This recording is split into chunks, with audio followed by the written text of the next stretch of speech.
قال الذين كفروا إن هذا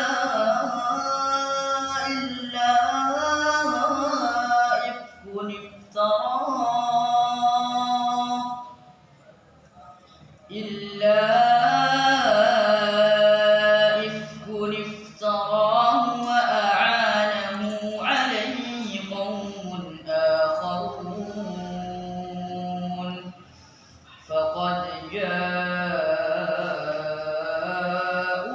ظلما وزورا وقالوا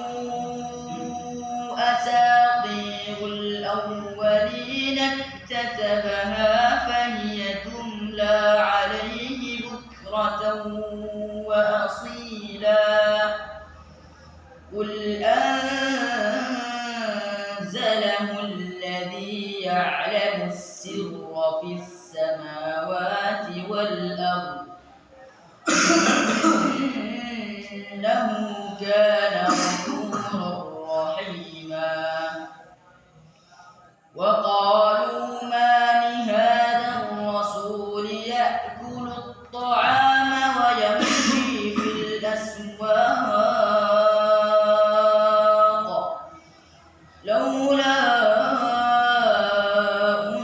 أنزل إليه ملك فيكون معه نذيرا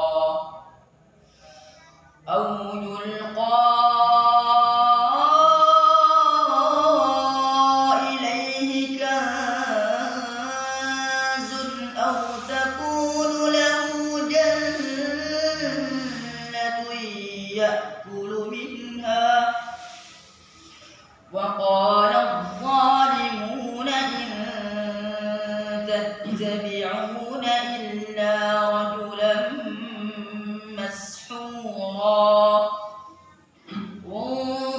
انظر كيف ضربوا لك الأمثال فضلوا فلا يستطيعون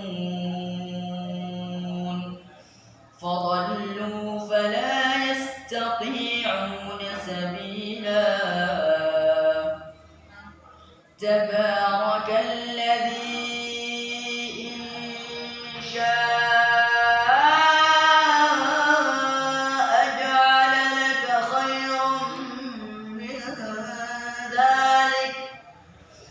جعل لك خيرا من ذلك جنات تجري من تحتها الأنهار ويجعل لك قصورا بل كذبوا بالساعة وأعتدنا لمن كذب بالساعة سعيرا صدق الله مولانا العظيم.